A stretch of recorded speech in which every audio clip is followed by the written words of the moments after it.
Hey YouTube, how's it going? I've got the MSI Pulse 15 here. It's got 16 gigabytes of DDR5 5200 megahertz RAM, RTX 4060, i7 13620H, and a 1 terabyte SSD. The build of the laptop, you get a 4-zone RGB keyboard, plastic keyboard deck. There is a metal trim that goes loops around the edge of the keyboard deck here low. The hinges feel pretty sturdy, reasonably sturdy hinges. You do actually get an aluminum top to the laptop here. No ports around the back, just these two heat sinks with exhaust ports. On the left side of the laptop, you get two USB-A ports, and one of them is actually it's like a USB 2.0 port, which is pretty wild to see on a laptop in 2023. And then on the right side of the laptop, you get the HDMI port, Ethernet, USB-C with display port, and another USB-A port in your headphone combo jack. Unfortunately, the USB-C does not support power delivery, so you can't charge this with a USB-C power. It does have DisplayPort though if the mux switch is turned off. So taking a look at the weight at 2.3 kilograms, it's one of the lightest full-size gaming laptops I've had. And with the 240 watt charger, it comes up to just about 3 kilograms. Alright, the trackpad is plastic. The keyboard's a 4-zone RGB. It's the similar looking keyboard to what was on the Delta 15 I had 2 years ago, and it looks like the old Acer keyboard with like that kind of luminescent ring around the base of the keys, and it's reasonably tactile. I thought it was okay to use. Notable keyboard shortcuts is if you hit function plus down, it's a hotkey in case you really need that crosshair in the middle of the screen. Function F7 will pull up the MSI Center, and function plus up puts you in full fan mode. It does have a webcam. What if you can't tell, it's only 720p. The screen is 1440p, 165 hertz, and I was actually kind of impressed. It's 300 nits, 99% sRGB, and 80% DCI-P3, which is better than I was expecting, to be honest. The 90 watt hour battery in it lasted for about 7.5 hours streaming YouTube. With the screen sets to 60 hertz, which it actually does automatically when you switch it to battery mode, unless you turn that off, and the screen at 40% brightness. And here's the blacklight bleed. It's one of those things that's hard to show at camera. It was a little bit noticeable, but not too bad.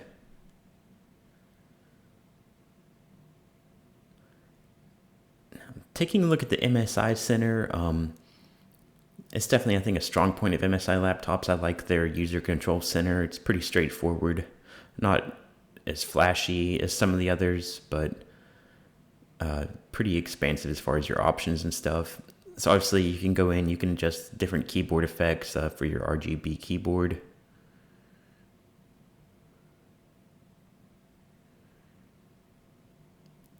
If you go into the aptly named general settings, you can adjust the general settings. There's a switch to hard turn off, electronically disconnect the webcam, turn on and off display overdrive, and you also have mux switch controls in there. Which you do get a mux switch, but no advanced optimist, which is personally I prefer a mux switch over advanced optimist, because sometimes I've had advanced optimist can be kind of buggy when you're using an external monitor in my experience.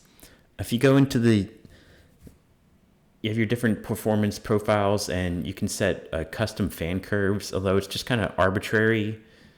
You don't get temperatures at the bottom, and for some reason you can set the fans to 150%, or I guess you're overclocking the fans. I'm not really sure.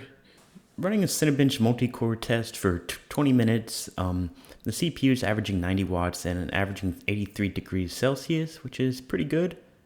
And running Unique Haven and Cinebench, the CPU and GPU both average about 55 watts and with pretty cool temperatures. Now, while gaming, it does get up to like average more like 130-ish watts, as you'll see later or here in just a second, but MSI definitely left some headroom in the power department here. I feel like only running at like 130 to 140 max combined GPU and CPU total draw power. Considering it has a 240 watt charger, I wouldn't think that the screen and motherboard take up 100 watts. So running in performance mode with the fan set to full speed, here's what they sound like. And as you can see, we're getting 130 to times 140 watts total draw power between the CPU and GPU. Okay, now running just performance mode, same thing, of course, 130 to 140 watts. You can see our temperatures are up slightly, but honestly, the fan curve is really aggressive on this thing. I don't feel like we need 50 decibel fan noise to keep temps at 70 and 64. It's okay for it to run a little hotter than that. Like, I know people kind of really get hung up on temperatures, but you do not need it to be this cool. You do not need this kind of fan noise if you can trade that off. In balance mode here, you can see we really only lose like 5 watts of power, if that. But our fan noise drops down to a much more reasonable, like 45 to 48 decibels. So there's really no need to use the performance mode at all in this machine. In quiet mode here, we do drop down to like 42 to 45 decibels. And actually, we're still running at like 110 watts combined TDP. So honestly, really, you can probably just use the quiet mode most of the time.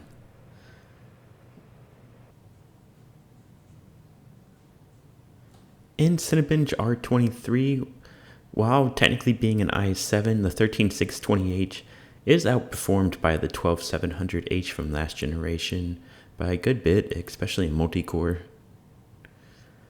Looking at 3D Mark, get a combined score of 10702 with a graphics score of 10400. And Far Cry 6 at 1080p at the highest available graphics preset, it got 114 frames per second using the built-in benchmark. In Cyberpunk 2077 at 1080p at the ray tracing medium preset with DLSS turned off, it got 51 frames per second, coming in just 5 frames below the results I got last year with an RTX 3070 Ti in the Alienware. In Assassin's Creed Valhalla at ultra settings, using the game's benchmark at 1080p, it got 100 frames per second, just 2 frames below the 6700M and one of the few titles that actually favors AMD hardware. And at 1440p, it got 71 frames per second, just 1 frame below the 6700M and 2 frames below the 3070 Ti. Now, I have a full video comparing it to the 3060 and 3070 Ti if you want to check it out, but to summarize, basically expect it to perform about 15 to 20% better than most machines with the 3060. Especially, you're going to see those gains at 1440p, because the 4060 has 8 gigabytes of VRAM compared to the 3060's 6 gigabytes of VRAM, which, just in many cases, 6 gigabytes of VRAM isn't going to be enough for Quad HD, especially at the highest graphics settings levels. Now, I paid $1,500 for this guy from Newegg, which isn't horrible since you're getting the 165Hz 1440p screen, slightly higher quality 16 gigabytes 5200 megahertz RAM of 1 terabyte SSD instead of the budget half terabyte option. So definitely a step up from pure entry beginner level 4060. But the ports on this guy are pretty poor, only one USB-C and no power delivery. And one of the 3 USB-A ports is 2.0, which is weird to see in 2023, but granted, I'm not really sure how much that matters if you're just plugging your keyboard or mouse into it. And something that's a little bit harder to quantify or describe, but between the 15.6-inch screen, the older keyboard style, and just kind of the chassis of the laptop, it really kind of felt like I was using a 2 or 3-year-old gaming laptop. I mean, overall, I would probably rank this a solid C-tier laptop. I feel like it and most of the lower-priced MSI gaming laptops are targeted in the market segment of parents looking for a gaming laptop for their kid demographic.